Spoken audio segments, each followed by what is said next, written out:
জানিয়ে দেব সর্বশেষ আপডেট বাংলা সংবাদ ও শুরুতেই শিরোনাম। ত্রয়োদশ জাতীয় সংসদ নির্বাচনে বিজয়ের পর প্রথম সংবাদ সম্মেলনে নতুন সরকারের অগ্রাধিকার, অর্থনৈতিক চ্যালেঞ্জ, আঞ্চলিক কূটনীতি ও সাবেক প্রধানমন্ত্রী শেখ হাসিনার প্রত্যাপর্ন ইস্যুতে দলীয় অবস্থান স্পষ্ট করেছেন তারেক রহমান।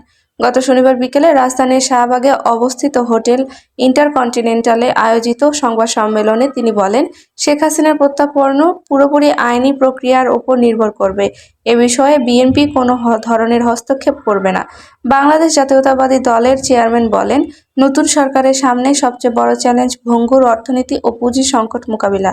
তিনি জানান, ব্যাংকিং খাতে ঋণ প্রবাহ বাড়ানো, তারল্য সংকট নিরসন এবং বিনিয়োগ বন্ধ বান্ধব পরিবেশ তৈরি করা হবে অগ্রাধিকার। পাশাপাশি জনগণের জানমালের নিরাপত্তা নিশ্চিত করা এবং দলীয়করণের শিকার হওয়া প্রতিষ্ঠানগুলোতে পেশাদারিত্ব ও সুশাসন ফিরিয়ে আনার উদ্যোগ নেওয়া হবে। তারেক রহমান বলেন, সরকার কেবল তরুণদের নয়, সমাজের সব শ্রেণী পেশার মানুষের মতামতকে গুরুত্ব দেবে।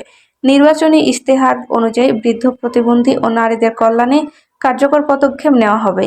আঞ্চলিক কূটনীতি প্রসঙ্গে তিনি বলেন, দক্ষিণ এশীয় আঞ্চলিক সহযোগিতা সংস্থা বাংলাদেশ উদ্যোগী যাত্রা শুরু করেছিল, তাই বিএনপি সরকার চাইবে সার্ক আবার সক্রিয় ও কার্যকর হোক।